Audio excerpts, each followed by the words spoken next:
happening. What is happening now? So, welcome to #Herd.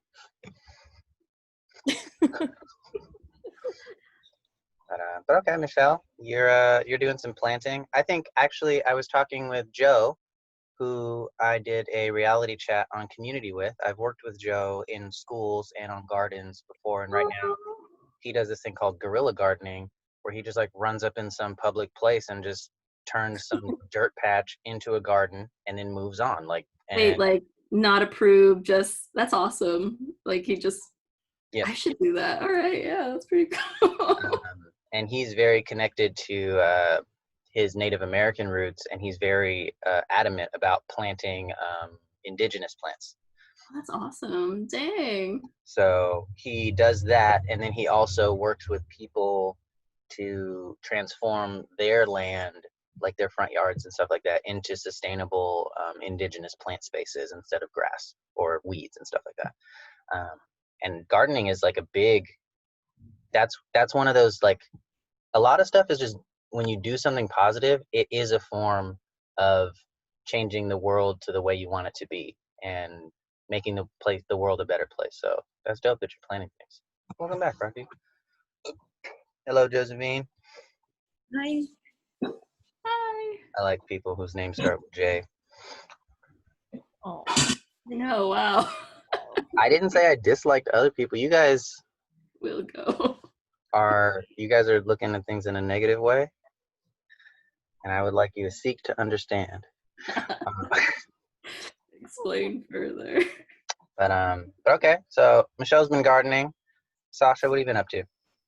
Well, I can relate to the gardening since last week I officially ended coding boot camp.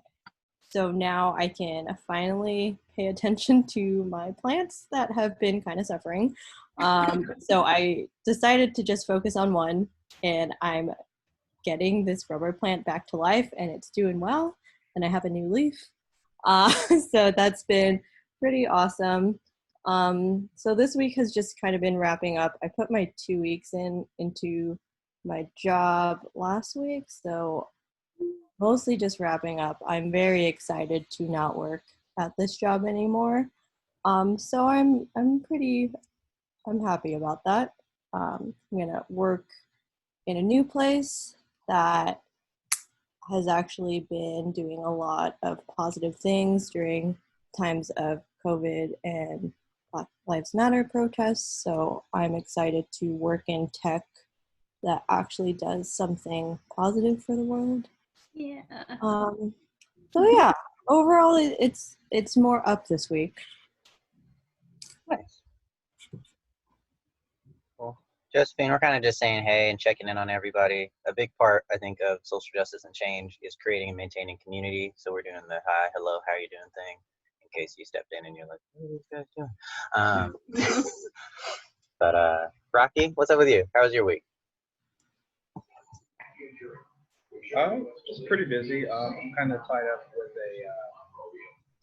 a project where I'm doing a production for State of the City for the city of Buffalo. So that kind of takes up a lot of time. Unfortunately, we're like doing a lot of filming and doing right when COVID started, and so that kind of tanked a lot of stuff. So it's kind of all this other stuff we do, we can't do any of that stuff. We just can't be together, we can't be out in public. So put a lot of wrenches in production. Finally, now things are starting to open up. We're still getting just been busy with that. Cool. We got another contestant entering the ring, which is my Aunt Robin. Hello, Robin. Hey, Jordan. How are you? Good. Hi. Good to see you. Okay. Welcome. How's your day going? It's going. It's not bad. Okay. Take this off. It's going. I'm driving. Okay, well, be careful. The whole video thing that can be dangerous. I'd like you to be safe rather than be on this Zoom if you have this one. But okay. Robin's doing good, having a good day. Isaac, you're still connecting to audio, so I'll talk to you a little later. Josephine, how are you doing today? I'm doing all right. Just been trying to join more of the protests that are in LA recently. I was in self-quarantine for a bit since my sister was here from New York. But since the 2 weeks have been over, we're still okay. I feel a little better about going. Okay. That's that's an interesting like thing to balance, like wanting to do something about the social justice, but then also being like, COVID never stopped. So you're like, It was, yeah. I just didn't want to like put anyone else at risk. Yeah, I actually had a talk with Michelle about that. And I was like, hey, there's a thing going on. And she was like, but I got old parents. And I was like, Wow. okay. And then I was like explaining, like, I think you can protest in a safe way. And, I'm not trying to bag on your parents, Michelle. I'm trying to paraphrase. But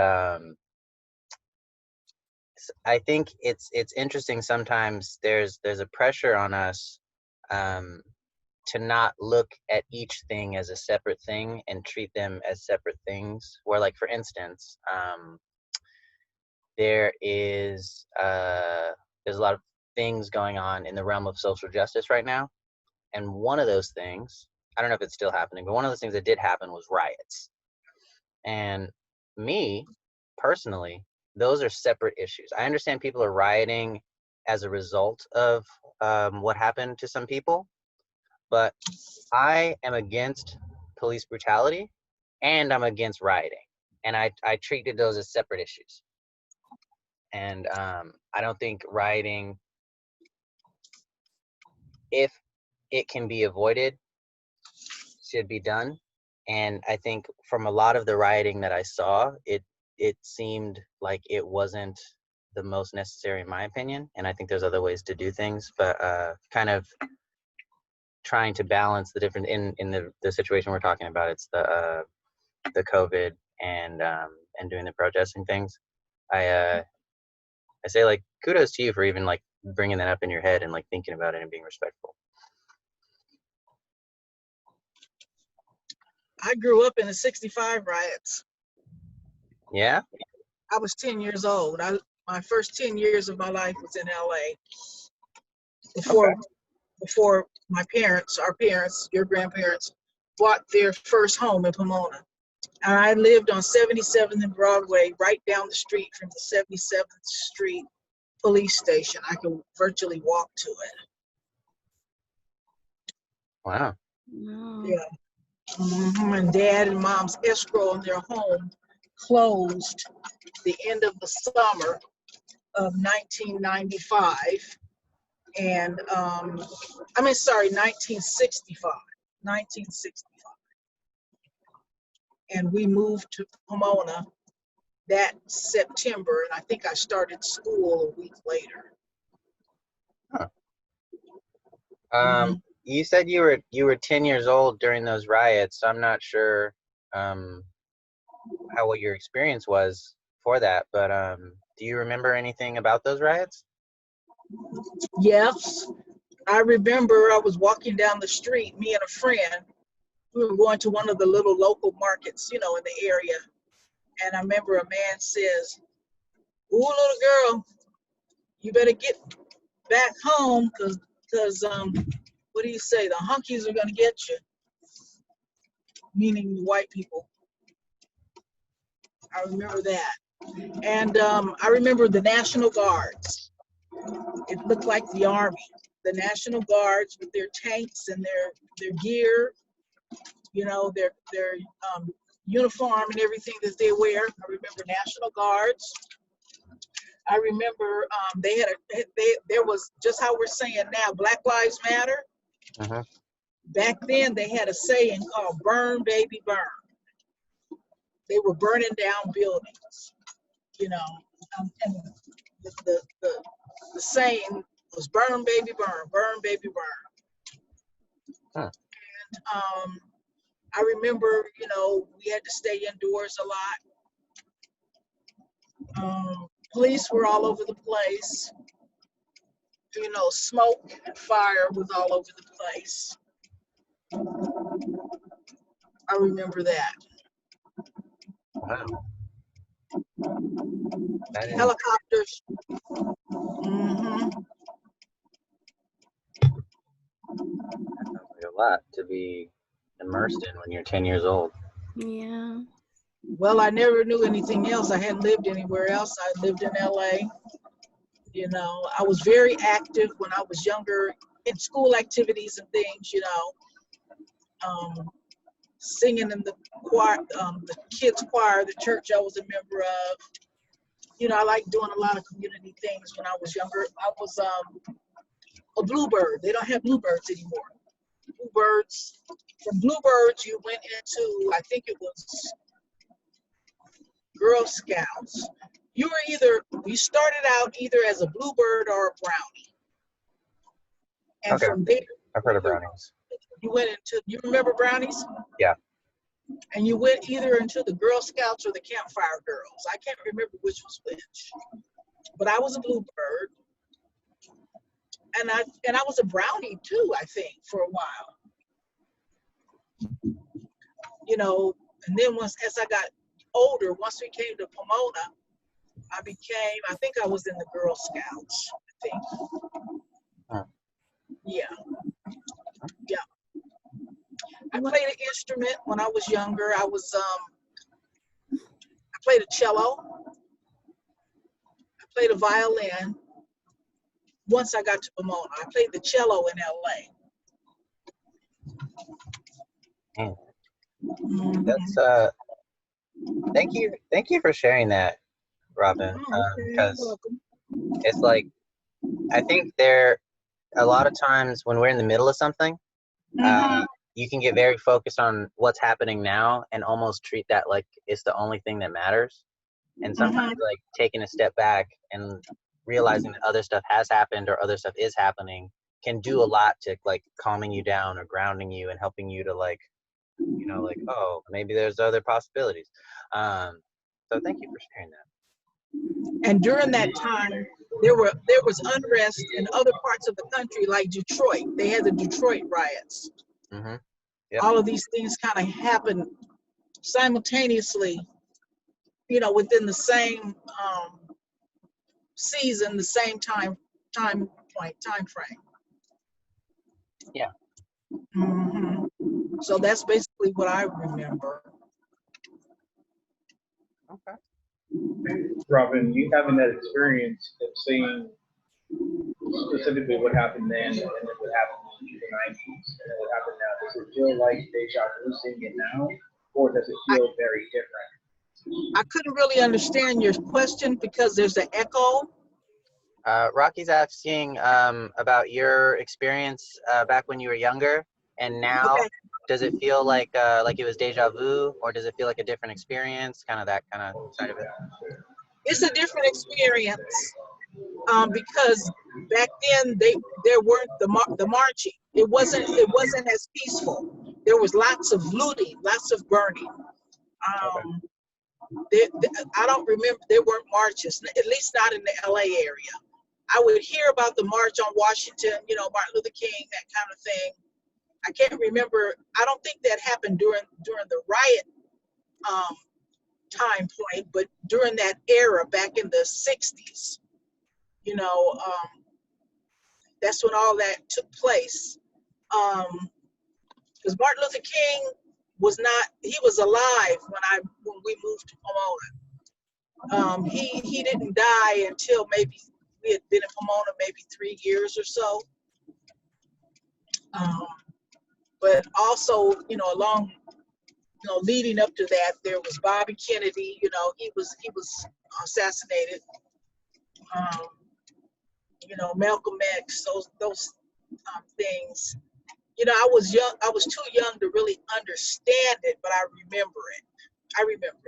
By the time Martin Luther King was killed, I was able to understand it better than during the time that the riots were going on. But getting back to the answering your question, this is different because now it's multicultural. You know, every race, creed, and color is joining into the Life Matters movement. specifically the Black Lives Matter and no no justice, no peace. I participated in a march 2 Saturdays ago with Abundant Living. Ooh, I used to go there. I remember I participated in that march. Okay. It was interesting. From Day Creek on Foothill to Abundant Living. I drove my car to Abundant, parked it, jumped in a friend's car. We drove to Day Creek, Foothill, parked her car to join the beginning of the march. Participated in the march. It was a 2.5-mile walk. And once we got back to the courtyard at Abundant, the outside courtyard, they had refreshments and things for us. Then they had a program prepared with maybe 4 different people speaking. The pastor started it out. And then that took maybe 30 minutes or so, estimating, maybe a little bit over. And then they walked back. I didn't know there was going to be a walk back, but I didn't participate in the walk back because my feet were really tender and sore. So I just went on and got in my car and came on home. But it was very,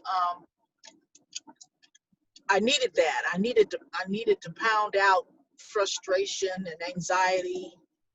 And it was a good workout. I hadn't done a walk that far in a long time, in years. It was a warm day, even though it was breezy. But the walk back was at about 4 o'clock. The initial march started at 2 o'clock. So what's taking place now is different. And then also the lootings and the burnings this time around were in affluent areas. Back in 65, there were no looting and burnings in affluent areas. It was in, underprivileged community. So that is different. Okay. South Central, there was no lootings or burnings this time. Everything was in the more affluent areas. Okay. And I want to point out that I was talking to a friend of mine that is like a community organizer and an activist and an artist that is very, I guess, active in the social climate today. And she was telling me that there were tanks in Long Beach a few weeks ago. Oh, really? And there was no rioting, there was peaceful protesting, and there were tanks. And I don't want to jump the gun and judge people on like, oh, the government is overreacting and this and that, because I don't know what information, like the people that decide to say, yeah, send the tanks in or whatever, I don't know what information they got told, and I don't know what the standard protocol is, so I don't want to say they under or overreacted, but like I from what my aunt Robin is saying, it sounds like it is more peaceful on the protester side.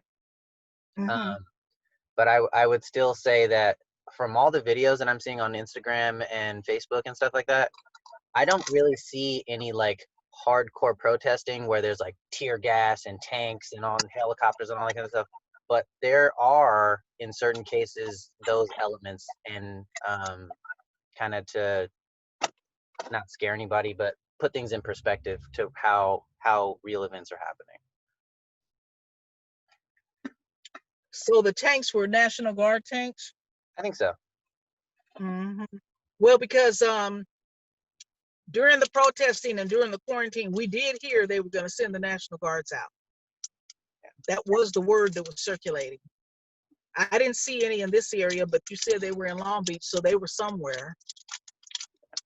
And in addition to that, because I don't want to just spray a bunch of bad news, also anybody at any time, feel free to jump in and talk. Try not to cut people off, but we're all here to talk.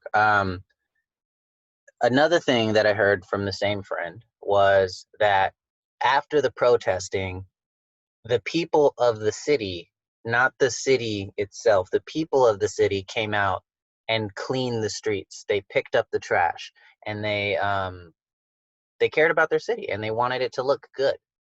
And I'm really trying to avoid saying things in a way to be like, cops are bad, the government's bad, and these people are great and all this whatever. And I'm not saying that's true or untrue, but I think there, in my mind, is not as much violence as has been in times past.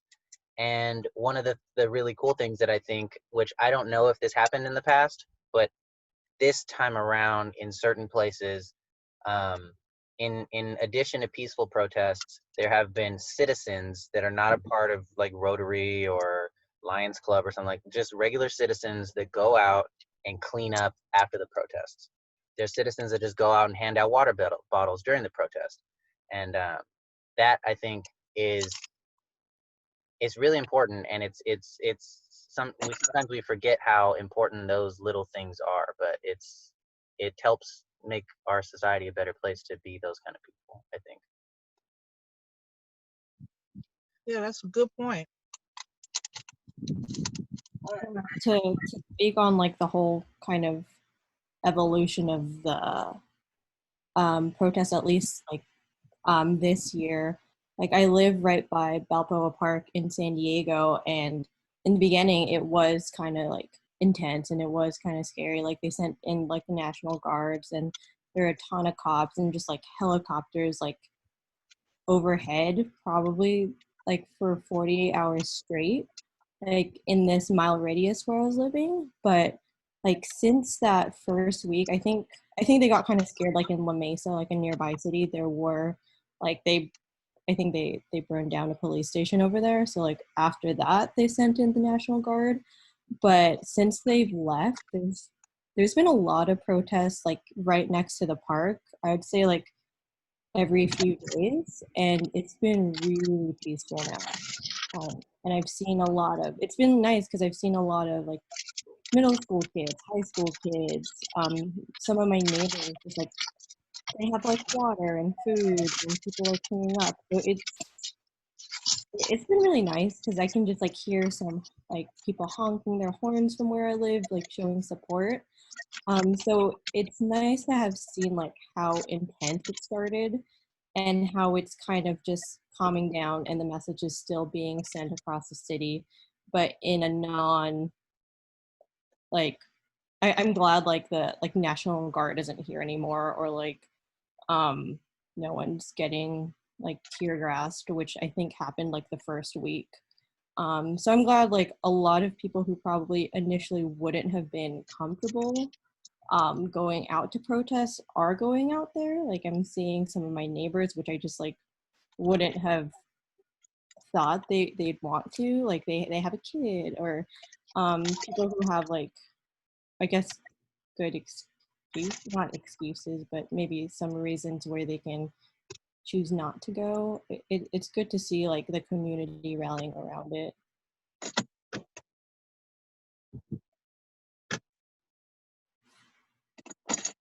That was it.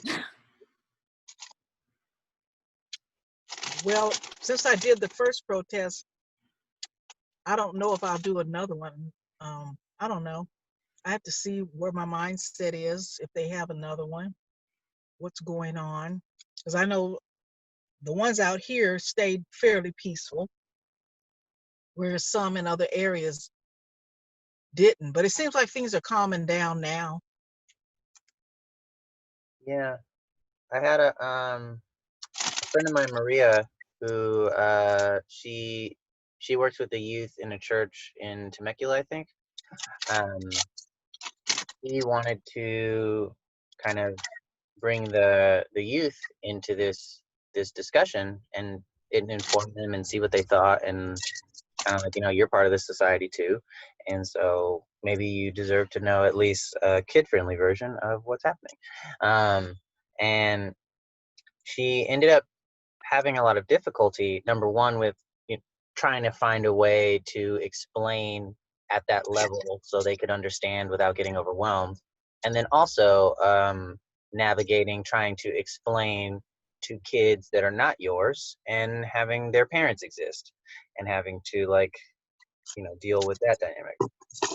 And so she put together this meeting that I went to earlier this week, and we were talking about how to get the message out, and how to like say what you want, or to inform people but in a way where it's not bad for them. It doesn't radicalize them. It makes them think, and it allows them to make their own decisions. And it's interesting in terms of the Robin, what you're saying about the protests and stuff, because me personally, I'm still trying to understand and internalize like why it's useful for me to go protest. And I'm not saying protests are not useful. Just I don't see that that is the best use of my time if I want to go and make change. And that's one of the reasons that Michelle and I started this this platform. And I can see protests are very good at gaining attention. They're very good at spreading a message, and they're very good at kind of keeping momentum in things. But in terms of, do protests get laws changed? Do protests get police to act differently? Do protests happen without people getting hurt? I'm not sure about those things all the time. So it's interesting to try and dive into, I think, the question that Michelle and I were posing throughout this week for this meeting, which I think protesting is a big part of, and it's how do I make a change? If I'm an individual, if I'm a Jordan, I'm one Jordan, how do I go and use my abilities or my time, my effort, and really do something to make a real change, and not do something that actually does not get the change that I want done. And so, interestingly enough, I think Michelle, in my mind, she was onto something when we started this meeting, and she was saying, "Oh, it's gardening," and it's like that to me. It makes way more change than protesting. If everybody protested, I think less would get done than if everybody gardened. But That's interesting. I mean, I do think protesting is effective. I think you're right, though. We can't all be protesting. But I do, I would hear about people who are protesting at like LA City Hall. And I would like to think that almost acts as like a mega telephone call to the governors and all the other all the other government officials. Like, we want this, right? Like, this is what the people are demanding. And here we are. Here's our community in sheer numbers asking for this. And I think you brought this up at that protest we were at, but you were saying it's almost like kind of a form of marketing or advertisement. Like, it shows people like this is something a lot of people care about, right? Like, I mean, if anything, like also seeing all those people marching down those streets, it gives those who are at home or can't go out the motivation to still do something. Like, oh my gosh, I have all this energy, but I can't go out and march because maybe I'm at risk or something. But maybe instead I will make those calls that will get policies changed. So yeah, I don't know. I think that is part, but I do think that it would be important to not, like, if someone wants to protest or someone has protested, to not just like end it there. Like, what else can you do outside of that? Like, what can you set aside, like 30 minutes to an hour a day focusing on, so that you can encourage change outside of that? Because I mean, the protesting, I don't know, I hope it continues, because it does send a message, but I think it's not as sustainable for a lot of people. But yeah, I mean, like for me, I like to create things, and I like to draw. I make clothes. I don't know exactly how that would benefit this quite yet, because I make mostly like dresses. If I could screen print, that might be more useful, because then I could like put messages on shirts. But yeah, like that's something that I would be happy to offer. Like, if, let's say, I've teamed up with someone who they had a lot of, like, they researched, or they had a lot of information they had access to, and they passed it on to me. Like, I could, I might have my own information, but that's not my focus. And so together we could join forces and put together like little infographics that a lot of people seem to like. And share on social media. I've seen some videos going around as well that, I mean, some of them look really like difficult, like the animated ones. Like I really like those because they're very concise, but that might take a lot of time. But maybe there's other ideas. So yeah.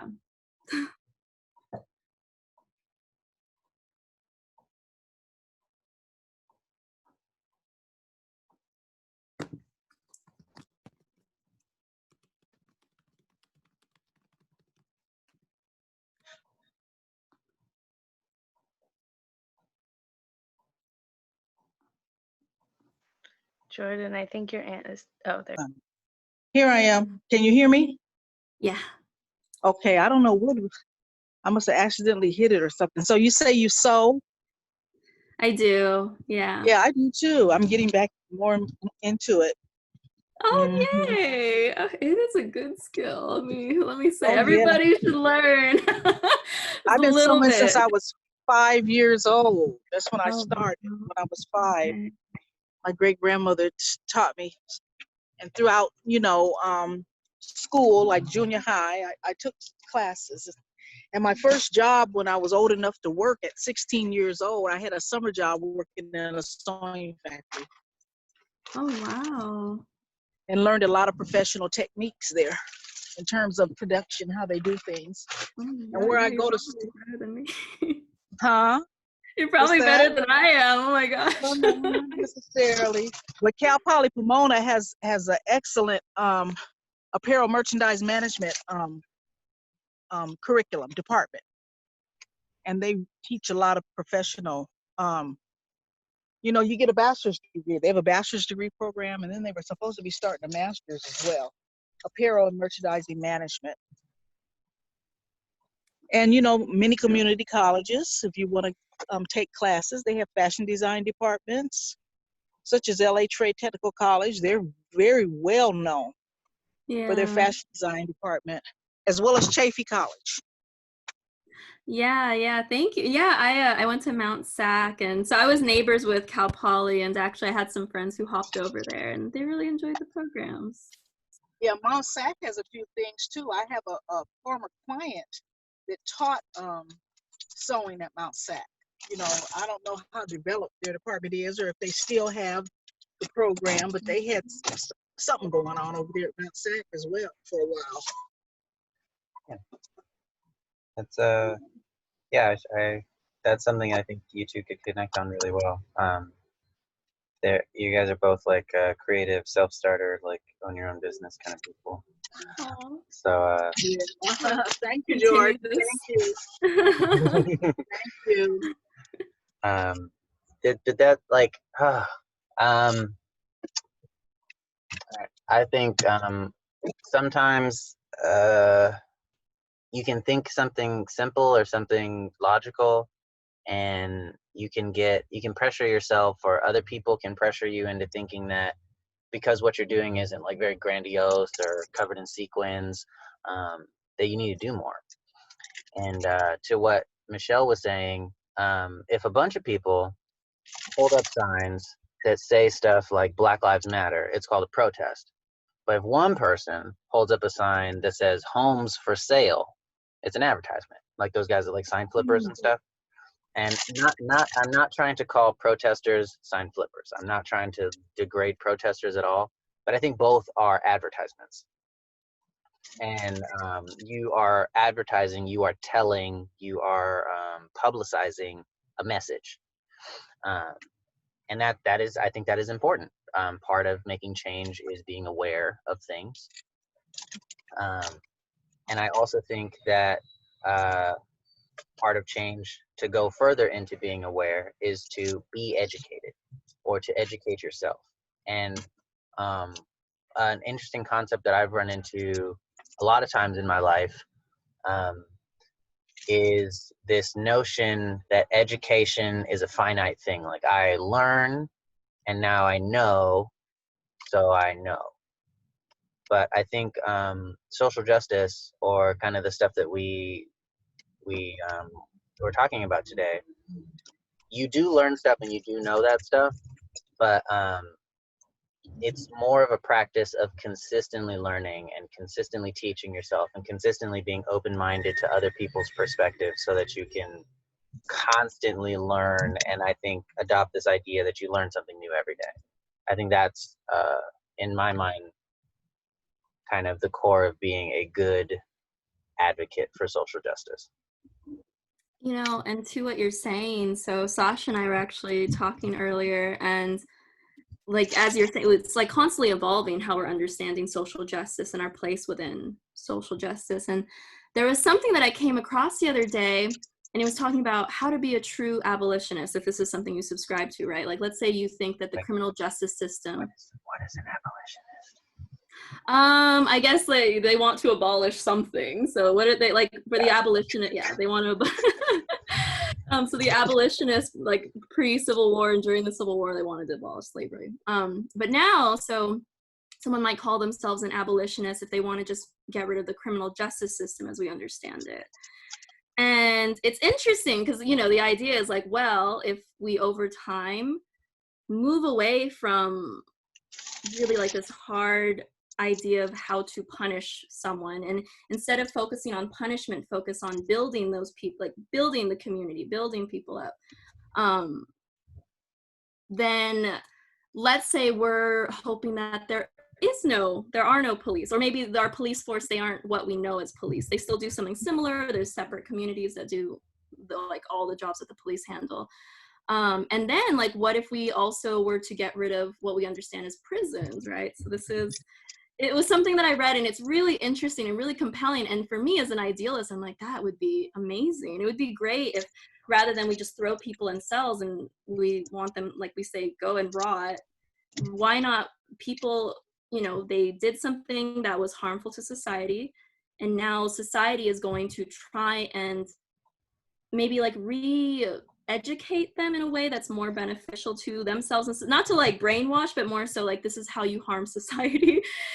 How about you do this instead? Or, you know, you were acting on these racial prejudices, so let's try and take that out of you, and let's actually care about you as a human being, versus you did that bad thing, we're canceling you, now go to prison for 80 years. And so yeah, like when I hear no justice, no peace, I'm like all for that, right? But then it's also like, what does this also mean? Like, what is, you know, people are saying we need to throw the cops in jail. And I'm like, you know, before I was like, yeah, we gotta like throw them in jail. They did these terrible things. But now I'm like, oh crap. Like, so if you want to consider yourself this true abolitionist, or at least if you want to challenge the idea of accepting the criminal justice system as it is, it's like, should you then subscribe to it again by saying, well, those people are the exception and we should still throw them in? So it's this really weird new thought that I've been processing. And yeah, it speaks to that ever evolving understanding we have of the way society works. So yeah.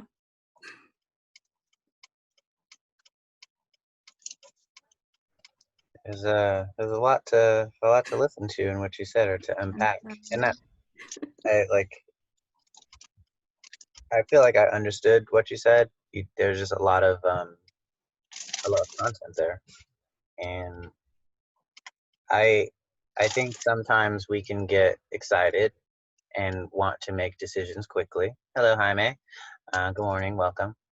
And that can lead us in a place where we're using our excitement as a substitute for education and patience and logic.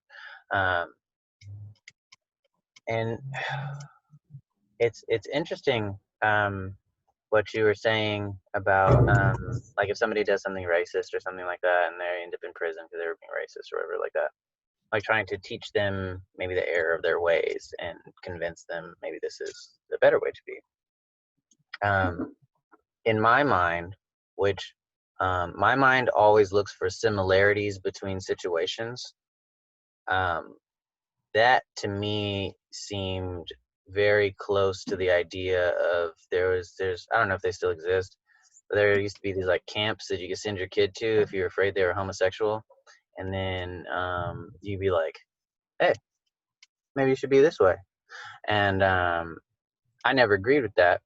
And I've always, in my mind, said that, and I know this is a very, very careful argument. So I would appreciate some careful listening. But I've never thought there was something wrong with being a racist, because I feel everyone is entitled to their own thoughts, and you can think whatever you want, no matter what it is.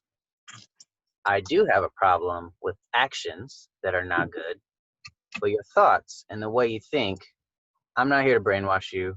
I'm here to talk to you. Just think whatever you want, and I'm gonna think whatever I want. And I don't want you throwing a bag over my head and me disappearing in the middle of the night just because I had a thought you didn't like. And it doesn't matter if it's racism or homosexuality or these foreigners are taking over my jobs or whatever. I don't care what you think. You're allowed to do it. I do have a problem with your actions, and I was kind just of thinking that. explaining to people like, yo, we need to live together. So you think whatever you want, but act in a way that allows us to live together. I'm good with that. But I often find that if you really look at certain arguments, there can be an element of what you're trying to fight inside of what you are doing to fight it.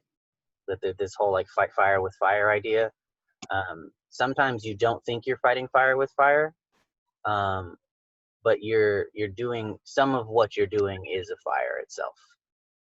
To be very careful with the method that you use to enact change.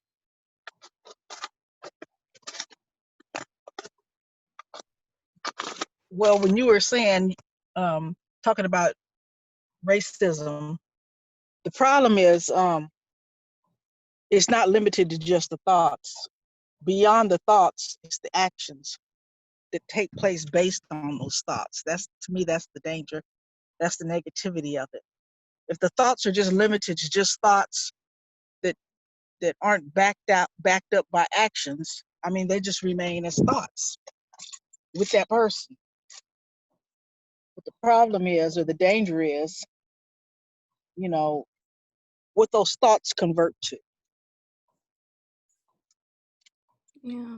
I mean, I think there is damage. If like imagine like there's a child and their parents they're racist, but they're not going to go out and behave that way. But what if the child grows up around the way they think, and then unbeknownst to them, their child ends up wanting to take those thoughts further. So I mean, I do, but I hear what you're saying, that yes, we're allowed to think however we want as long as it doesn't hurt society. But I do think that if this isn't checked in some degree, you know, and at least encourage people to consider another way of thinking, it could be dangerous in ways we can't see at first. Okay. And I'm not going on the record to say like, think whatever you want. There's no consequences. That's not what I'm saying. I think that the potential consequences of only having a select few ideas that are acceptable to think is much higher than allowing people to think whatever they want. I think that allowing the more freedom you give to people to think, it's important, because now there's diversity of thought, because people are allowed to think different things. If there's diversity of thought, then the people that have the different ideas need to speak up for their ideas when it's time to share. And so let's say over here there's racism, and over here there's non-racism, and you're allowed to think whatever you want. You can think this or you can think this, and all the racist people think, or like they say their thoughts all the time, and all the non-racist people don't. They think that, but they don't say it all the time. I think that's where the danger comes from in that system, where you get certain people who are passionate about their ideas, and the passion and the advocation and the advertisement over time turns it into something that becomes more dangerous. But idea of thinking it wasn't dangerous. I think it was the idea of these people not saying anything and not giving their opinion and not starting conversations. Yeah, I wanted to respond really quickly to the comment you mentioned, Jordan, just a few minutes ago on the difference between someone who's racist and someone who's racist and actually acts on it or doesn't act on it. So I think in the perfect, I think in the, I wouldn't say the ideal world, but like I guess in the less racist world, people who were racist and didn't act on it, I think would be better than those racists that did act on it. But the reality is that even racists have a lot of implicit racism and implicit biases that even they don't even, I think a lot of people that are implicitly racist, like they're not even thinking that they're being racist, but they are. And you see that racism kind of, you see that racism in real life by the type of policies, the programs that they just write up without really thinking about what kind of effect it'll have on different communities. For example, a lot of people I think of like that. Well, I guess if we think about the highway system, for example, the highway system was really created for communities that wanted to access the downtown areas really quickly from their suburban communities. Many people at the time didn't think that was racist at all. It was just a way for people to have a faster commute. But it is very, but a lot of communities did find that very racist because it did affect their communities a lot. The only people that could really take advantage of those highways at the time were privileged communities. And I guess the list goes on and on. I'm sure we can all think of like different ways that there's like implicit racism that goes on. I know in my field, in my profession, for example, I do planning. Oftentimes what you'll see is, and you'll see this in all our communities, there are some areas of the city that only have single family homes, either 1-story homes or 2-story homes. Other areas will have apartments. And those apartment buildings, you will almost never find them, at least in the suburbs, you will almost never find them when there's homes. Many people will say that's not racist. Not allowing apartment buildings where the single family homes are located is not racist.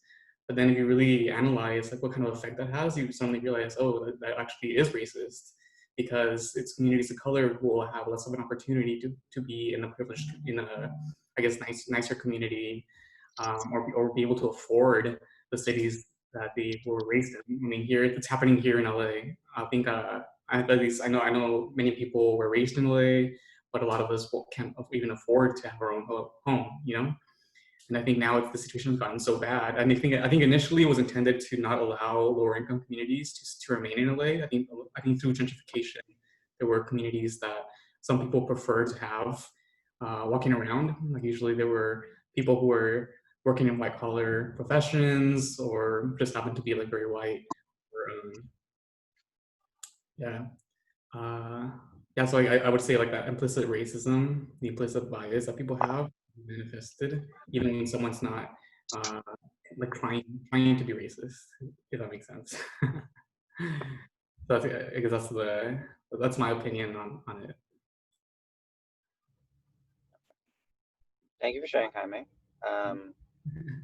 I think it's very important, kind of even just going back to what I was talking about with this, like, if you have a different opinion, share it.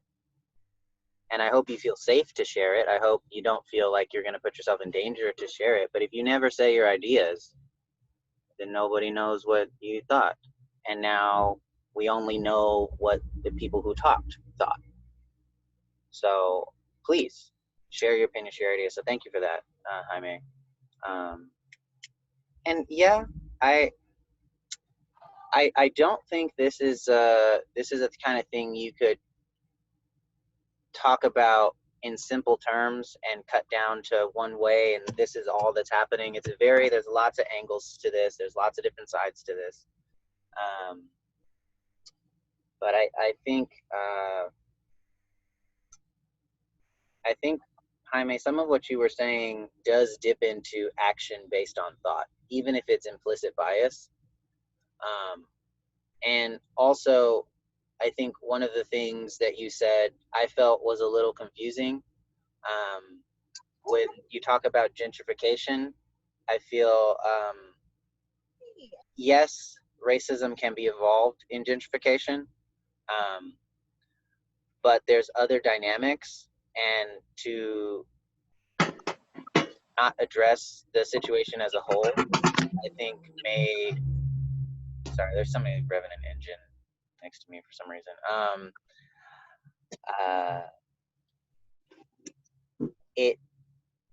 It doesn't always paint the most accurate picture, and sometimes it's not always specifically racism, and it can become that because of events that were unintended, or sometimes it is specifically racist.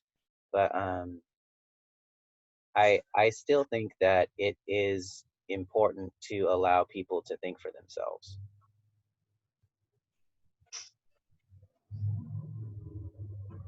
Yeah. When it comes to gentrification, there's certainly components of it that are not racist, but I think oftentimes when people are thinking about simple concepts, there's I guess everything involved too. And just recently, for example, there's been conversations on bike lanes. Like usually bike lanes and infrastructure that people would consider to be racist or racist at all. But the conversations that I've been hearing in the past week, at least in the planning field, what have been really interesting is I've been saying that oftentimes when we talk about bike lanes, it's about people who are privileged enough to not have to really worry about some of the dangers involved in being in public spaces. Whereas, for example, a lot of people who are using those open spaces could just get killed because they're using a public space that was meant for people to just use. So I guess to kind of clarify what I meant is that, let's say if someone who was white or white passing was running down a street on a bike lane, that person wouldn't necessarily have to worry about really anything, especially if that bike path was also a running path. I think the white person or white passing person will just think, oh, it's a path for running, and I don't have to worry about really any of the dangers. Or maybe I'll worry about something if it's dark. But if it's a person of color, if it's a Black person especially, there's a danger that something could happen. And I think in this year, for example, we did see an example of that in Georgia. Aubrey, I think that was his name, was killed just when he was going on just when he was exercising. So when there's a planning process that can be considered to be so simple as a bike lane or a running path, oftentimes the planner might not think, oh, like what kind of thinking is going behind this, you know. Like oftentimes the planner won't think holistically, comprehensively about how the experience of the runner will be like, depending on, I guess, the color of your skin. But again, that's also like a very complex issue. Like, so you could see that a bike lane isn't racist. The planning of a bike lane might not be racist. Other times, I guess it could be also. I mean, I think what you're saying is really interesting, and I think that it's just so tricky for thoughts to not become some form of action, even when you don't intend for it to become action. Like for instance, you know, you have a judge, and let's say he's white, and let's say you have this guy, what was he? He's an athlete, and he's caught on camera raping a woman. The judge, this boy is white, and he sees himself in this boy, and he's like, oh, I don't want to ruin his life. All the evidence is there, and he did commit this crime, but I don't want to ruin his life.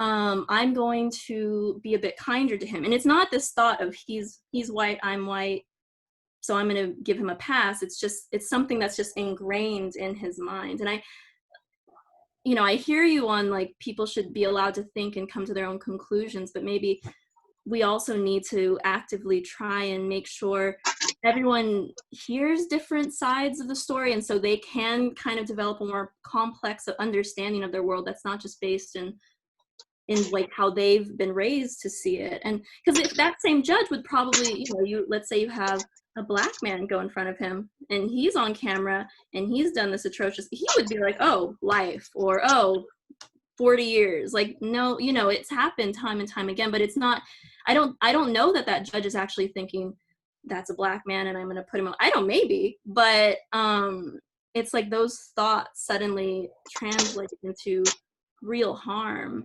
And I don't know, I think that we also need to think about what is better for the community as a whole, right? Like, I don't think it's right to brainwash people. I see what you were saying earlier about the camps, right? Like that's definitely not what I was imagining if someone were to commit a crime or crime to society, and then have to go to some kind of rehabilitation center. I don't imagine it's like, okay, we're gonna like strap them down in a chair and make them watch this video and they're going to accept it. It has to definitely still be a conversation, and they need to understand like the way you see the world versus the way the majority sees the world, and the way you have lived in this world has been harmful to people. And so at least you have to understand. I don't know. It's really tricky, but I hope that that's making some sense. I don't know. I don't know. I just always think that, people are allowed to live as they want and be who they want to be, as long as it's not going to harm others. But having thoughts that are racist, also subscribing to the belief in racism, like it's a construct, but all of that, that's my opinion. But I think it's harmful. I think it really does cause harm. Yeah, I think a lot of what Michelle and what is Tacos Against Cops? What is your name? Tacos. Like I can I can see where you guys are coming from with whether or not it's explicit or implicit. Like these thoughts can be harmful. Like yeah, you can have a racist thought. Like I feel like naturally, like we have been like we grew up in this world, and like we had similar curriculums in school that kind of subscribed to certain ideas and who was like a good person and who was a bad person. I think naturally you will have these thoughts, and I don't know if the right terminology is to have the right to have racist thoughts. Like I think naturally you may just have racist thoughts based on how you were raised, but not having diverse voices or perspectives in your life can really create harm in ways that are intended or unintended. And like one of those examples this week was the whole like facial recognition in policing, and how it was inaccurate in how it identified different types of people, where like if you were a white male, you were more accurately identified if you were a woman, or if you were not white, like if you were Black or Asian. Like there were like high inaccuracies in that, and like those kinds of thoughts, whether or not they were intended or not, can like cause really long-term harm in society. So I think it is dangerous to have those thoughts or lack of perspective in how you build your community and how you build what you work with. And it can affect like all different types or parts of our community, whether it's through city planning or AI or judges in court cases. Yeah, no, I like that. Yeah, I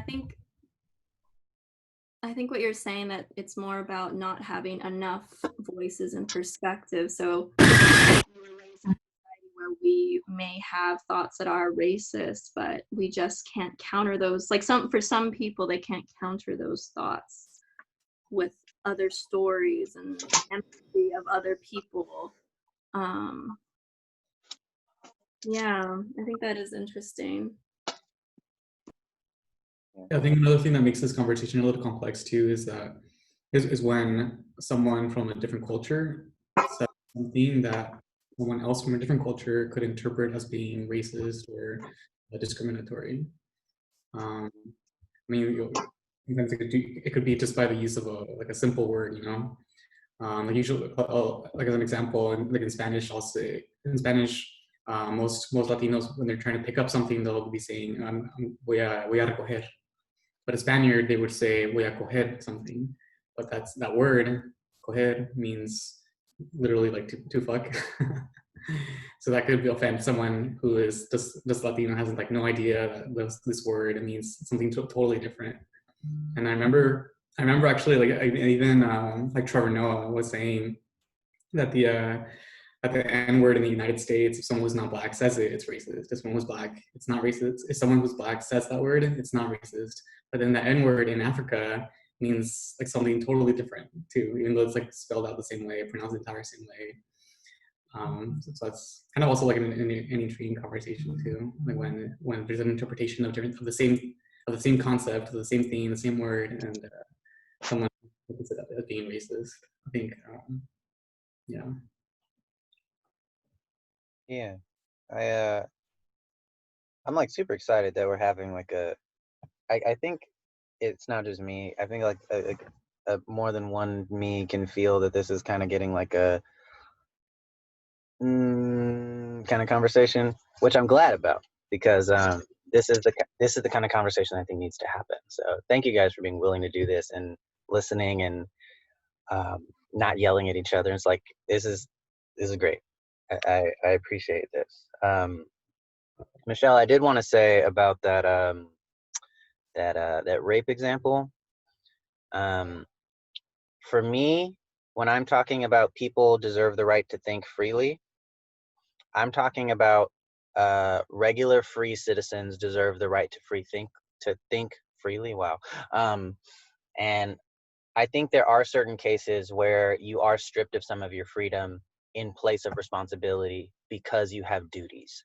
And I think a judge is someone who has specific duties that takes away some of their ability to think freely in their duty as a judge. Like they're allowed to go home and think whatever they want.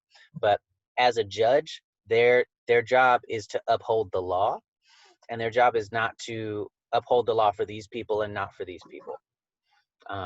And that, I think, for me, that's kind of a different issue, because if I don't want to speculate and say this guy, this judge person, or this girl, judge lady, would treat this color this way and that color that way. But I really hope that doesn't happen. And if that does happen, I do think that's wrong. Because this person has duties. Like if a doctor signed up and, was like, I'm going to be a doctor, I'm going to do doctor stuff, and then treated women badly and then treated men okay, like that's not good. But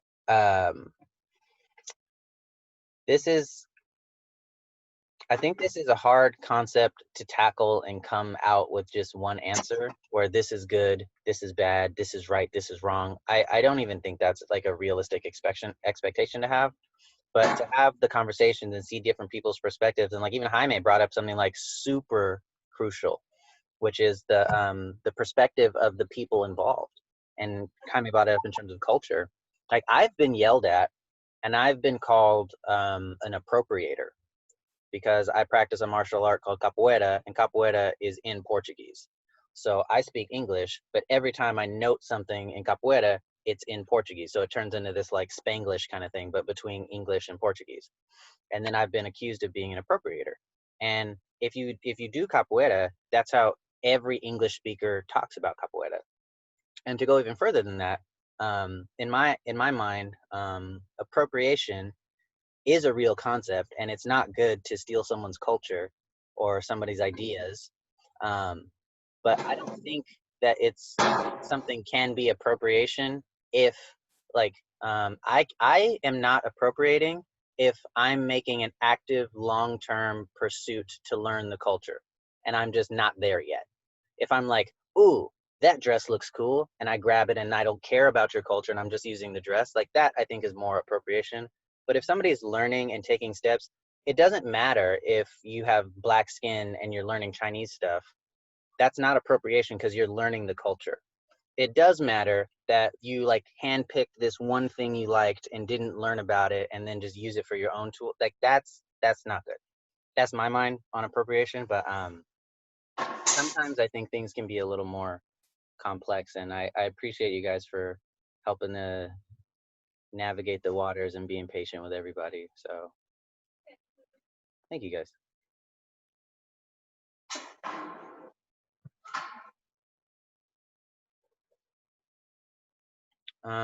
There was a topic today, which I'm not even sure if we touched on or not.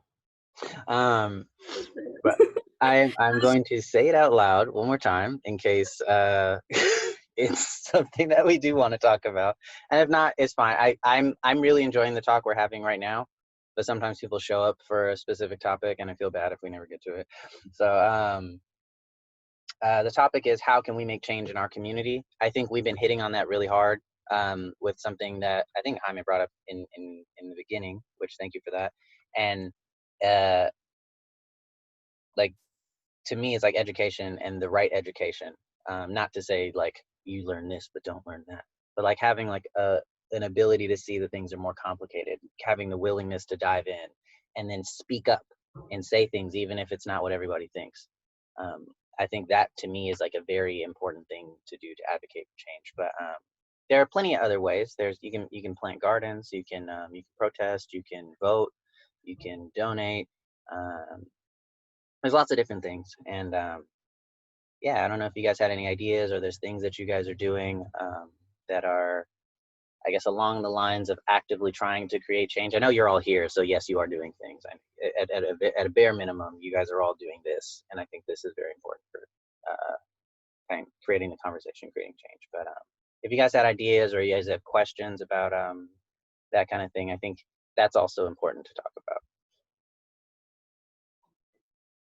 Well, I mean, for myself, I have been trying to share a lot of information, and I've been trying to absorb a lot of information, and I've been trying to open myself up to new ideas.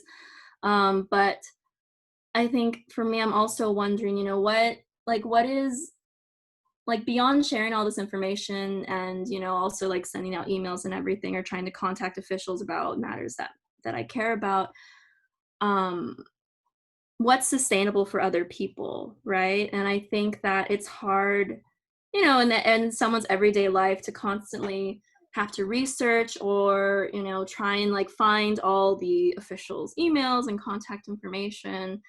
And I guess that's something I'm trying to figure out, is like, I don't know, what is it that can be created or added to the conversation, like something that's already been working, that's been put out there, but what can you do beyond that or along those lines, but maybe with your own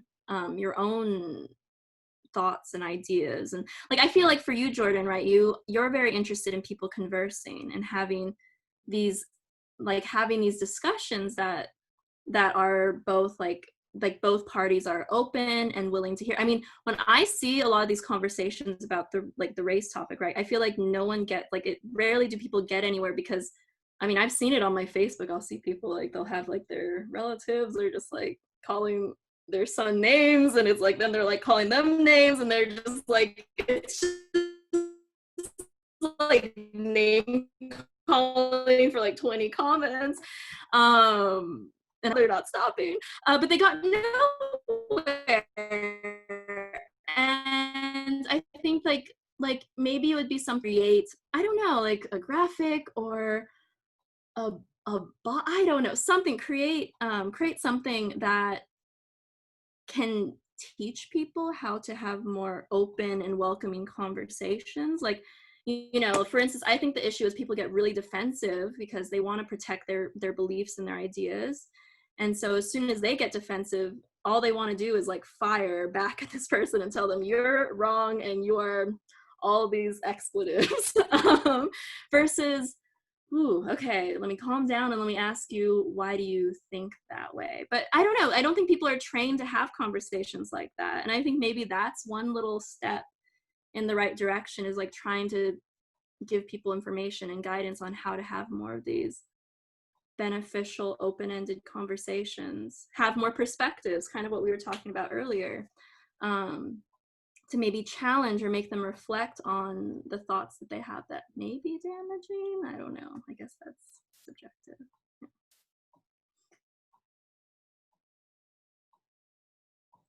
Oh, that's interesting, Rocky. I saw your comment. Yeah, that'd be super interesting. I saw an app. I downloaded it. I haven't used it yet, but you turn the app on. What is it called? It's called Dial Up, I think, and it just connects you with some random person on the other in the world, and you're supposed to just talk with random people. And it doesn't like, it's not like Tinder or whatever where it's gonna like hook you up. It's just like, you want to have a conversation. Okay, who are you? Where are you? Okay, yeah, let's talk. And that's actually an interesting idea, like, because I've been learning a lot. There's this power to an arbitrator, arbitrator's like this person that's disconnected from the situation but has some authority over how the situation plays out. They're a judge. And sometimes like if I'm in a relationship, I'm not going to listen to my partner's not going to listen to me, but we'll listen to some third party person. And it can be super important that that third party person exists, or else we won't resolve whatever is between us, because we have all these biases and these like, what's your angle between us? But this third party person is like, well, what does he have? Like, he doesn't have anything to gain by saying that, so maybe I'll believe him. But I honestly think thinking openly and being able to take feedback and criticism and that kind of stuff is like a major key to this issue of humans being next to each other without killing each other. And for me, I think giving people a space to practice, giving people a space to gain skills. Hopefully the people here in the Brady Bunch today, because we have that many people, like you gain some skills, or you gain some confidence, you gain a new technique or a new idea, and you go out and have a conversation with somebody else, and maybe you invite them back here, or you start your own circle. And like, by doing what you can, I think, to influence people to act in ways that you think are sustainable or you think are regenerative, I think that it's very slow, and it's very painful sometimes, and it could be super annoying, and you can fail a lot, but it has a much higher chance of sticking, where you do the most for 2 months, and then 2 years later it's like you didn't. A lot of times it's like you didn't do anything. Like, you work out really hard for 2 months, and then you don't work out for 2 months or 2 years. Like, what's going to happen at the end of those 2 years and 2 months? You're going to, like, you might even be further back than where you were. But doing, like, bumping it up just a little bit, but doing it every day, that doesn't show results immediately. Maybe nobody will even notice and say, hey, did you lose weight? No, maybe nobody will say that. But that, I think that's more of a way to, if you can find a plan to do that, and you can see some change, I think, like, do that, stabilize, and get good at that, and then maybe bump up. But like the slow progression, they're like when your parents tell you not to grow up too fast, like, just grow like a plant, like one day at a time.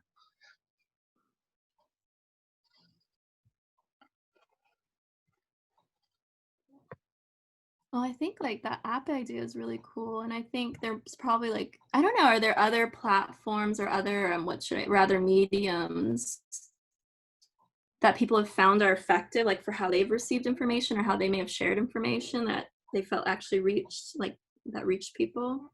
I mean, maybe that's something, because again, like, we can potentially come up with little step-by-steps or like examples, like, oh, when your relative says this to you, take a step back instead, take a deep breath and say this. I mean, that could be written out, because I know an app would be really cool, but that might take some time. But I think that would be something to think about. But yeah, I don't know, has anyone else felt there was something that they saw or read on Instagram or Twitter, that they felt compelled to share, and they felt like other people really resonated with it?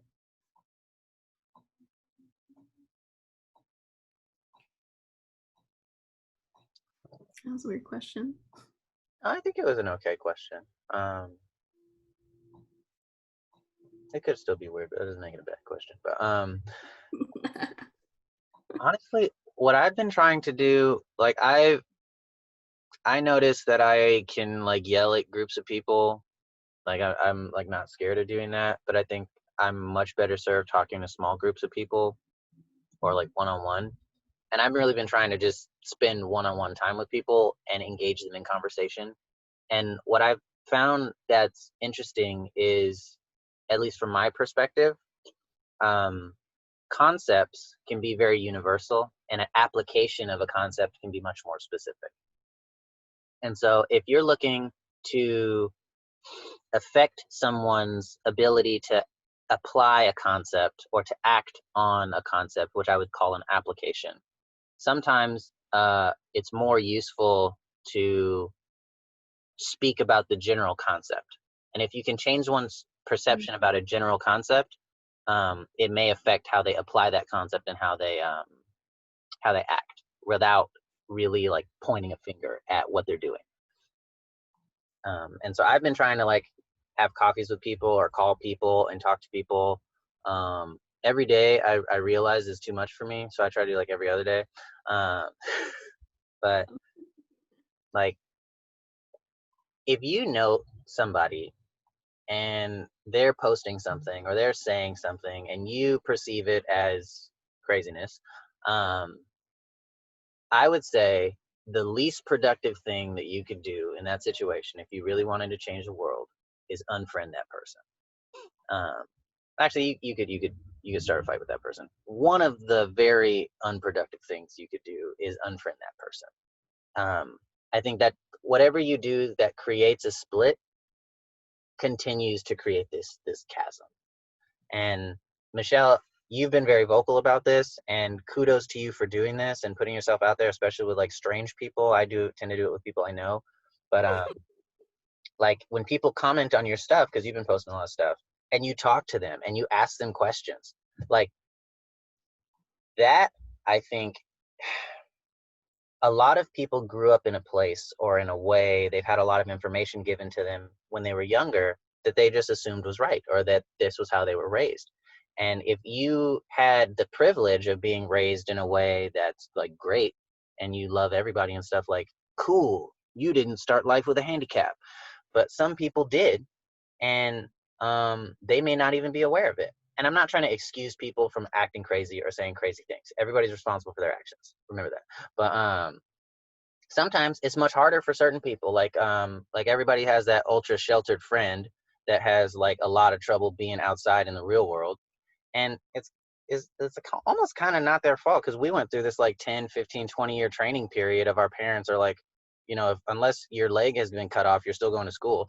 And so we kind of like learned to like deal with stuff. But for other people, if it was like, oh, you sneezed once, you could stay home for a week, and they learned that that was okay, they have to do all this unlearning. And so sometimes, like us, the lucky ones that were able to grow up healthy, mentally or emotionally, it can fall upon us to do some work to go and get our hands dirty and really try and help people. And it could be really tough, and sometimes it's too much, and you should know your limits. You should back out when it starts getting dangerous. But but like doing that work and talking to people and asking them questions and taking that initial wave of racism or sexism or ageism or whatever, and listening and like, okay, they're very adamant. Maybe they think they're right. And I'm not saying they're right, but maybe they think they're right. Why do they think they're right? And if you can understand why, maybe we can have a different conversation and address that. And then now this person, like, a lot of times people who went through a very bad phase and then learned how to get out of it, and then they're better for it, are way more powerful advocates than people who never went through the struggle. And so by spending the time to like talk to people and help them change and stuff, you can create this like super powerful anti-racist force of these people that used to be white supremacists or something like that, but they know how to talk to white supremacists because they were one. They understand why it's bad, and they can talk, and the other white supremacists like trust them because they know how to talk to them and they know how to act and stuff like that. And so there's sometimes some like subtle things where it may not feel like you're doing a lot because you're not on CNN or something like that. But I say like taking care of yourself, making sure you're good, educating yourself, and trying not to get overwhelmed, making sure your close family and friends are good, taking care of them and making sure they're not overwhelmed. And then kind of every time you see an opportunity, stepping out and saying what you think and being like, yo, can you say that again? I'm not sure I understood that. Or why do you think that way? Rather than like, oh my gosh, you're a racist. And maybe they are a racist. I'm not saying that they are or not a racist. But if I said something and I thought it was true, or I'm saying it out loud, I think it has enough value to say it out loud, and somebody attacks me for saying it, I think the number one thing I'm going to do is get defensive. Yeah.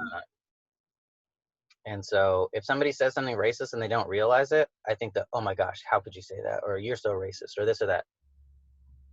I don't know if that accomplishes what we want. So I'm gonna step down off my high horse and get on my regular horse. Um, but for me, I think it's about encouraging people to have conversations. Me personally having those conversations, I'd feel like a hypocrite or a hippopotamus or whatever for not doing it myself. So I try to do it all the time. Uh, but I think small, sustainable, consistent things we can do can really make a change. If everybody did one thing really well, we as a people could do a lot of things. Yeah, I think it is really important to have a conversation about, I guess, a hard conversation with people that might be racist. Maybe not confront them directly about it, but just have a conversation so that they can maybe think about the different perspectives or different interpretations of what it is that they said. But I think at a certain point, if someone just doesn't want to listen, I think at a certain point, it's okay, I think, to say, okay, this is what's going on and this is what I feel about you. Because I think in my life I have met people that are very racist, and then after like months and months and even years of trying to like have them understand or try to be like open about the conversation that's going on, and like at some point you get, I felt like I had to like reach a point where I was like, okay, this is what's going on and this is how I feel about it. And if you don't, it's like if you don't change, then this friendship or like acquaintanceship is gonna go south, you know. So it's interesting. Like, at what point do you reach that threshold? And I think it really varies person by person. Did you feel like those friends responded to you when you told them like, this is how you're making me feel with what you've been saying or what you believe? I think, I mean, there's always like a canned response. They'll be like, yeah, I understand. But then the next day they'll go back and say the same thing, or like a week later they'll go back and say the same thing. Yeah. Yeah.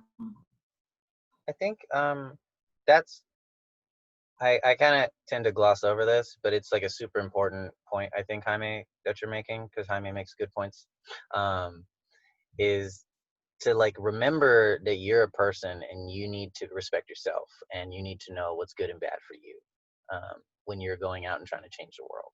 And to me, Jaime, I try as best I can before I go out into the world to like think myself and say like, what are my values? What are my standards? What are my boundaries? And like set those up, and then go and be compassionate and go and talk to people and try to understand them and stuff. But at all times, keep those boundaries enforced. And you're allowed to think the way you want. You don't have to believe what I believe, but these are my boundaries. So if you want to interact with me, you have to respect this, at least around me. And they're allowed to be racist, and I'm allowed to try and convince them to not be racist for the next 20, 40 years, but they're not allowed to cross this boundary. Like, those are different things. And I would say, like, if they're doing things that are like particularly against your Jaime essence, that is, I think, time for, because that can get very dangerous for yourself and your mental health and all that kind of stuff. So definitely be like very careful about that. But I find a lot of trouble in if somebody is slow to change or hesitant to change or doesn't want to change, but it doesn't negatively affect anything, then I'm hesitant to like push them away or cut them off. But if they're being like ultra negative or ultra destructive and it's starting to like feed on you, like, yeah, you know, if my friend's taking a bunch of illegal drugs and I'm like, yo, man, do what you want, but just don't ever bring that stuff to my house. And then they become like a meth addict or something like that, and then it starts like creeping into my life. Then I'm like, okay, you're my friend, but this does not go by me. But I still love you as a person, and when you're ready, we can talk. And so, yeah, say like, if you're dealing with someone that's difficult, self-check, talk to other people, make sure that you're in a good state of mind. People that are not in a good state of mind can sometimes warp the way you think. So I'd say find some friends that you think well, and trying to recalibrate yourself if you feel a little off, you feel a little weird. I definitely know that I need to do that periodically. So that's a good thing to bring up.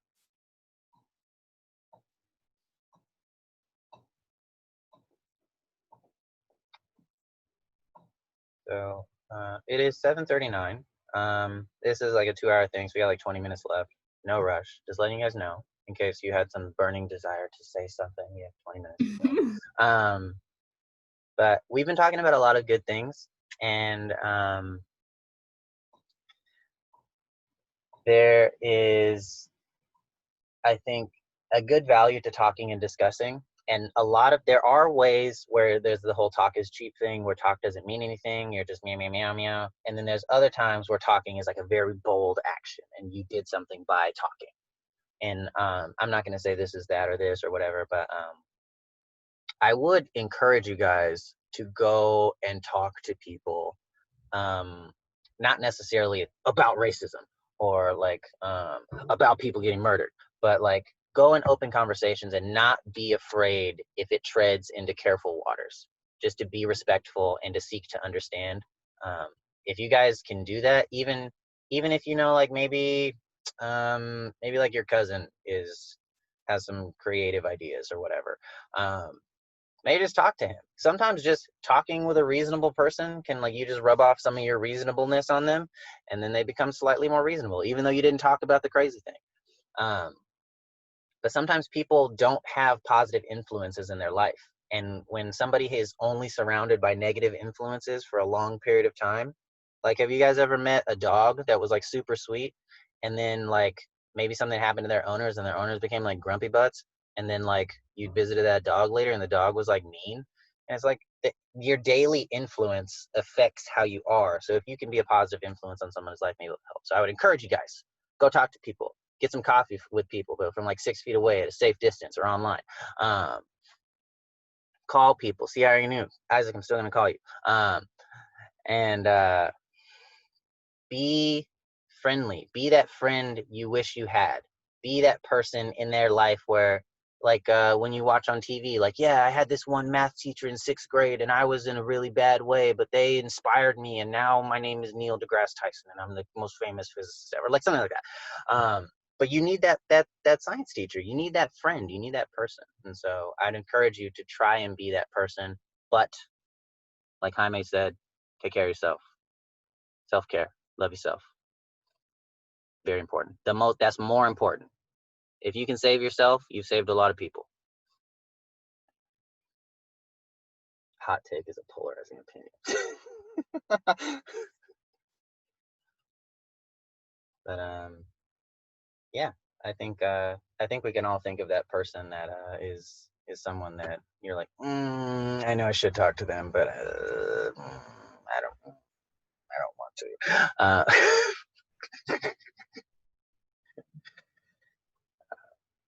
But change takes courage and bravery. So yeah, that's pretty much Can all we I end on got a to say. note? Huh? Can we just ask, like, how you been, Jordan, in your regular life? Yeah. We did a little bit of that earlier, Jaime, but Okay. that's along the lines of what I think is important. Like, community is so important, and what I'm advocating right now is creating a large community, but the smaller community is still important. I'm doing okay. I am working, and that's whatever. But I've been having some really good discussions with people and connecting with people I don't normally talk to, and I've been like relearning to make it a habit to like be friendly and like social and stuff like that. I think as an adult sometimes you can get very like, go to work, drink your coffee, type. And so like kind of like learning that I need to like talk to my friends. And I've even noticed that sometimes I'll put in my calendar like hang out with Michelle for 2 hours, and it'll start getting close to the 2 hours and I have nothing to do afterwards, but I'll be like, oh, this is almost over, and I'll be like having this like inner anxiety, and then like it's like beep beep beep. Okay, time to leave. And learning that like being with people is like more of an organic thing, and you can't always like plan. I've been kind of working through that and trying to appreciate people in my life and like consciously make friends. But it's been good, and I've had a lot of really interesting conversations. Michelle and I have been talking a lot, and we've had some really interesting conversations. Thank you, Michelle, and Nikki, you too. We had some conversations. I don't know, just learning how to people better has been like the kind of thing that I've been up to. What about you, Jaime? Been good. I think in the past 2 or 3 weeks, I've been trying to attend as many webinars as possible to hear about activists trying to make change within their own organizations or trying to make change by starting up new organizations. I think what I really appreciate about all these different webinars, panels, and different events on anti-racism is that they kind of set the event to be open to like as many hot takes as possible. It can, some of the things could be considered to be very polarizing, but I think many of the people that attend the events are very like-minded. I think they're okay to be very leftist, very progressive. They're okay to talk about radical ideas to really affect change. So it's kind of, so I would consider it to be like almost like a breath of fresh air, because I think sometimes it's hard to find those spaces, especially like in the workplace. Like I guess I kind of believe in like a lot of radical ideas, and among my group of friends, I feel comfortable enough to say all these ideas because I know they'll kind of agree with the perspective that I kind of bring to the table. But then I always sometimes I forget that, oh, maybe in the workplace, or if I'm talking to a stranger, I might not necessarily know if they're as open-minded about some ideas that could be considered like leftist or too radical. So that's kind of what I've been doing, kind of reading up on different materials, watching webinars, and then I would consider like one of the I guess online meetings that I really appreciate to be this one as well. Mm-hmm.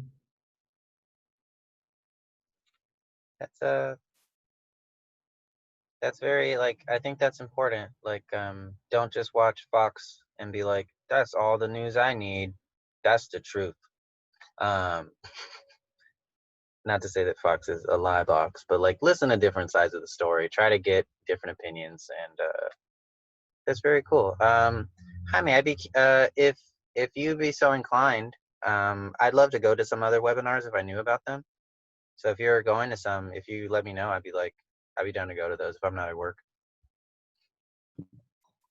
Yeah, a lot of the webinars I've been attending happen in the evenings. So if you come across them, I'll let you know. And I can also, and then I guess you can share the information among your own circles, or we can share them through this event as well. Okay, cool. There's been like quite a bunch of really great ones that have been going on. I mean, it's really great to like know that there's people who feel like so passionate about these issues too. So I think, because I feel like oftentimes in the workplace, people might I guess like temper themselves a little bit down just so that they don't create like too much, like too many waves. Yeah. Yeah. Michelle, were you gonna say something? Oh, I'm saying what everyone else is saying right now. We all want to know about the Okay.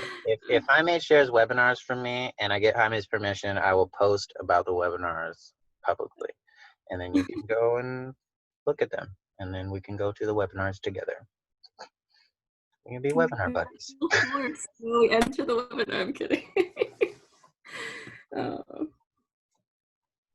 That's really good. Going out and even just listening, like showing up to something like this doesn't mean you always need to like be the loudest cat meowing.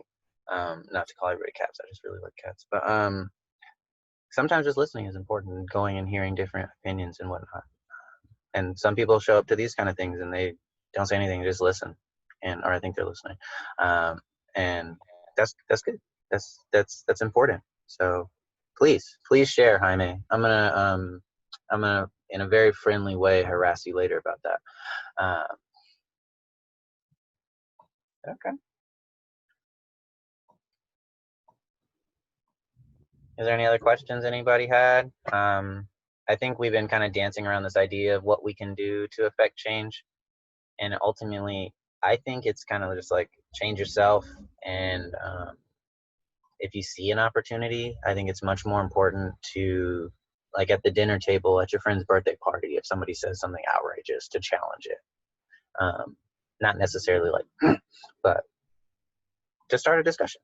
And that could teach 20 people sitting down plus the 2 people having a date next to you at the table that's not even a party. It's crazy how often, like, I'll be talking to somebody at a restaurant and somebody else that I don't know that's not a part of my party will come up and be like, what are you guys talking about? Because I'm definitely eavesdropping. And I meet people that way, and like it can be a thing to just be a good soul in the community. So I wanted to add, Michelle, you were talking earlier about like sewing and gardening and stuff. I think that I don't know, I've been thinking about this a lot of how like I'm not a very outspoken person, and so like doing things like that are not super easy for me, but I'm trying to figure out how to use other skills. Like everyone has their own skills to bring to the table and their own things they can contribute. So if y'all have ideas for that, because yeah, there's just so much we can do, and I think there's a handful of things that are being pushed, like talk to your racist aunt and call this congressperson and protest, and not everyone can do all those things. Or maybe you've done those things and you're kind of like, I want to do more. So if you guys have ideas, that'd be cool. Does that make sense? Yeah, no, that makes a lot of sense. I guess it depends, like maybe something that we can do. I don't know if everyone has Instagram, we could do like a group chat, but group I chat on guess, Instagram? hmm? You can group chat on Instagram? Oh yeah. Okay. Yeah. But maybe we can all share like end goals, or share what we are hoping to accomplish, and then if there's crossover, maybe then we can start to break down who can do what. Because I mean, like if they're like, for instance, if let's say we're really like, we want to defund the police. I don't know if everyone's on board for that, but let's say we are. So if we're all like, we want to defund the police and we want to distribute this to other communities, and we still see a lot of resources out there right now, maybe we realize there's something lacking.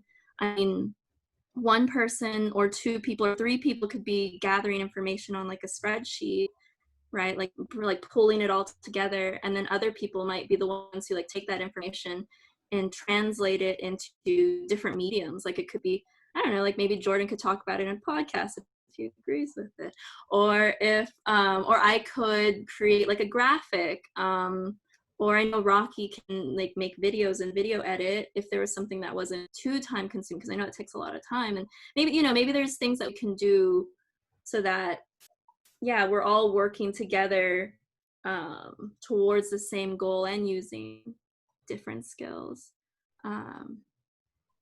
Yeah, if you guys have ideas for someone who sews, I am very open.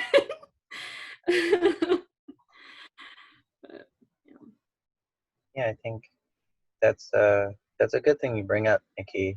And for me, I would say, like, what do you like to do? What is the thing that you could do even when you don't feel like doing things?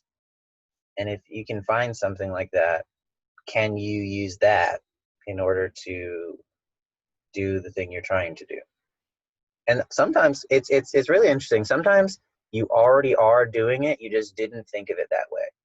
Like I'm like engineer person, and I'm also like brown, and so being those 2 things together actually is like, when I go to work, there's a decent amount of people in the factories that I've worked at to be like, you're black and you're an engineer, how did you do that?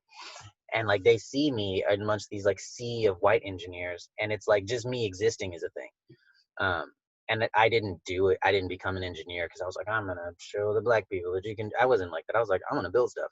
But sometimes you're already doing it. Cool. Thank you, Taime. Taime's having a post party over here. But Jordan, I think you also are really good at bringing people together. Like Maybe. hosting these chats and stuff. Thank you, Nikki. What do you like to do? You like the outdoors, I think. Sometimes. No, I'm just kidding. No, I'm just thinking because in the past I was getting involved with nonprofits, and I just felt like I didn't have any skills to bring to the table, because they wanted people who were like super loud and gonna like, go to city council meetings and like speak and be angry, and I just didn't feel like I could do that. And so now I'm learning like development skills and like web design and stuff, and I'm like, okay, how can I bring this to those nonprofits or other ones or other groups or something like that. But yeah, I just thought it was I'm trying to like figure out who knows what and how we can all bring our skills together and make or do something beyond, before like momentum runs out. I don't know. I guess I'm worried that the momentum is going to run out. So yeah. Yeah, I really think when, oh, sorry, I mean, go ahead. You go. I feel like when this all started, it was like kind of hard for me to even share things like on Instagram. It's like I share something once, I don't know, every few months or something. To share stories and resources was just like, I'm scared to do this, but now I'm just gonna do it because whatever. Like people don't care, and I've gotten messages from people like saying like, oh, thanks for sharing. I'm like, whoa, people actually see what I'm posting. Cool. But I think I am kind of nervous of like trying to figure out like what can I do that's long term, like what skills do I have, especially when I'm not like gonna, or I'm like, I'd be scared to go to like a council meeting and like speak up. And this actually is good practice, especially since like working from home for the last few months, like, oh, talking to people who are outside of your circle and not being a hermit. This has been helpful, just to talk to people like, oh, just someone new, a new face. And like I'm totally down to like continue the conversation of like figuring out like what are our skills and like what can we do together that is long term, especially when sometimes you don't feel like you have a specific skill that could be helpful. But I think like your idea of like web design, like there's so much you can do there, and I'd totally be down to team up on like some web design stuff, because I just did a coding boot camp, so it's like, okay, I can talk to you. I probably am not great with design, but that's good because if you're good at design, then we can pair up. Yeah, I think like just like one thing that I was like, okay, something that I can take action on monthly is that like I'm not going to the gym anymore. That's $90 a month that I have not going to the gym. What can I allocate that to instead? And even when I feel like I'm not doing something specific, like I know automatically those funds are going to somewhere that could be helpful. Web design. So I follow this this group based here in LA. It's called Truth LA. Truth stands for Truth, Racial Healing, and Transformation. Actually, it seems like they have a few webinars coming up. There's a series of webinars. So if you'd like, I can send a link to this too. Let's see, what is this link? Yeah, I'll send this over because the first webinar is tomorrow. It looks like Thursday, June 25th. Oh no, it happened today. Okay, I'll send the information though, because there's a whole listing things that. Thank you, Jaime. Yeah. And Sasha and Nikki, like I think that's very brave of you, Sasha, to be like, yo, you do stuff, I do stuff too. Let's do stuff together. And like, I don't really think you know each other, but that I think if we had more of that, then we'd get a lot more done. So like putting yourself out there sometimes can be like super terrifying. And like I remember the first community discussion that I hosted like in person. Oh man, it's one of those like look at yourself in the mirror and like it's gonna be great. You know, don't worry about it. It's fine. And then you're there like, okay, it's good. Nobody's gonna say anything outrageous. You're not gonna have to. Nobody's gonna fight. It's gonna be good. And yeah, I hope you guys do work together.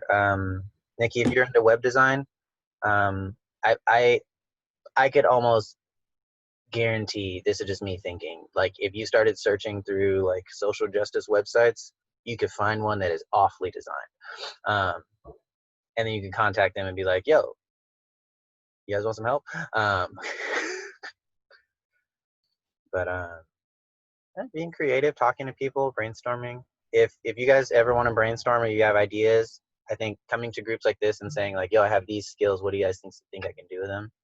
I think is very brave, and it's it can end in something good. I will say that Nikki and Sasha, if you guys team up, let me know if I can help in some way. I would love to. That's all. Be it research or, you know, drawing something or, yeah. Yes, anything drawing or would be great.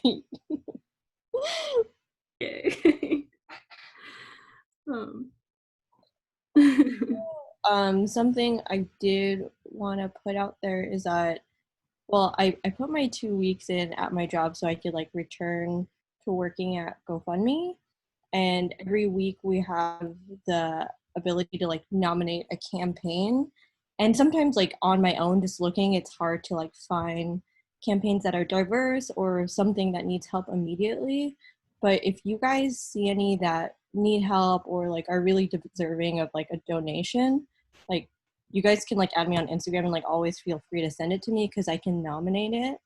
And it's like a weekly thing, so it's likely it could get a nomination or a donation because not everyone at work nominates campaigns. So I figured that was like some way that I could help too, because I have like this really cool perk that if I don't use it will go unused. So I feel like putting it out there to like a diverse group of people with different friend groups and different social media groups would probably give us the best pool of campaigns to like get noticed. So that's like one skill that is not really a skill, but some thing that I thought could help. Yeah, I can think of some off the top of my head. I'll message you later. Yeah, like feel free to like. I'm really just like, building up a list. I don't start working for them again until July 20th, but I have an ongoing list. So any campaigns that like haven't reached their goal, number one. So yeah, send them to me, please. Okay.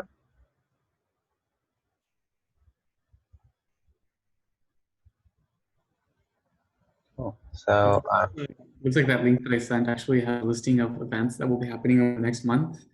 It's really interesting.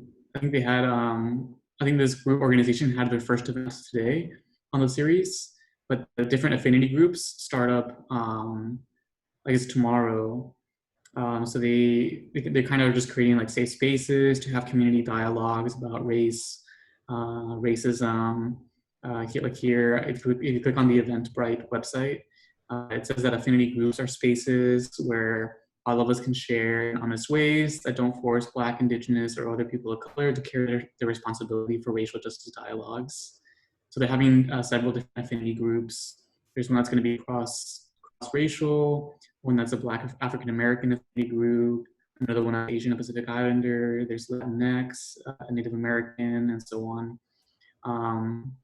Yeah, I think it's a really good organization. So if you're interested, you can like do a little bit of research and see if it's something you would want to sign up for. But it kind of seems to be very similar. The conversations to be had seem to be very similar to kind of like what we have at these events, at these meetings here. Okay, cool. I'll check that out. Yeah. Jaime is just giving all the good plugs today. Sasha's giving good ways to possibly get people noticed. Michelle's planting plants. Nikki's offering her services. Rocky's educating people in the comments. There's a lot of, I think a lot of, and then my aunt was like giving us this like history lesson about the LA riots earlier that I was like, whoa. That was great. Um, so this has been really cool. And I appreciate you guys for showing up. Showing up and being willing to listen is a thing in itself. Um, and I think it's important to remember that. This, like, changing yourself and making sure that you are what you are trying to make the world into is changing the world. Like, you're part of the world. You are changing the world by changing yourself. So you're welcome, Josephine. And to those that are listening, I think listening is just as important of a tool or a skill or a thing that needs to happen than speaking. Like, if everyone's speaking but nobody's listening, it's the same thing as nobody speaking. So speaking is good, listening is good, designing web pages is good, planting squash is good. So thank you guys for sharing the things that you do. Hopefully this was a little bit inspiring about different things you can do. Jaime's posted some different resources. If I think it'd be really cool if I put a poster on my Instagram for this event, and if you guys wanted to like collabo or find each other or whatever, and for whatever reason you didn't know each other, I'd say comment on that. It's the orange one. And then if everybody commented, it's like a link to everybody so you guys can find each other easily. Um, that was just an idea I had. But this, I think, it's a good start. But like I think Michelle was saying in the beginning, like protesting is a good start. But what do you do after? And I'm gonna keep working on these. I think next month I'm gonna shift it to twice a month, but then start having it just continuously, indefinitely in the future. But trying to figure out ways that we can come together and do stuff and really have change and really turn this into action and turn this into results. So Jaime, I'm gonna check out those links. I'm gonna package those up and post those in case anybody else wants to check those out or whatever. If you want to save the comments, there's like a little dot in the comments bar. You can like click it and it says save comments, so you don't need to take notes. Bam, pro tip. But I think that's that. In case you guys had any other stuff, I think 2 hours in one day is enough. I don't think you should oversaturate yourself with anything. Thank you, Jordan. You're This welcome, is Michelle. great. Thanks, everybody. You're welcome. Thank you for coming, Sasha. Good to see you. Isaac, thank you for coming. Nikki, it's great to see all of you guys. So I appreciate you guys showing up. Michelle, what's your dog's name? This is Akira. Just rolling around over there. I saw that. You know, on the chat too. That's right. All right, everyone. Thanks for chatting. You're welcome. Thanks, everyone. Have a good Bye. night. Bye. Bye, everybody. Bye. Aw. Where's the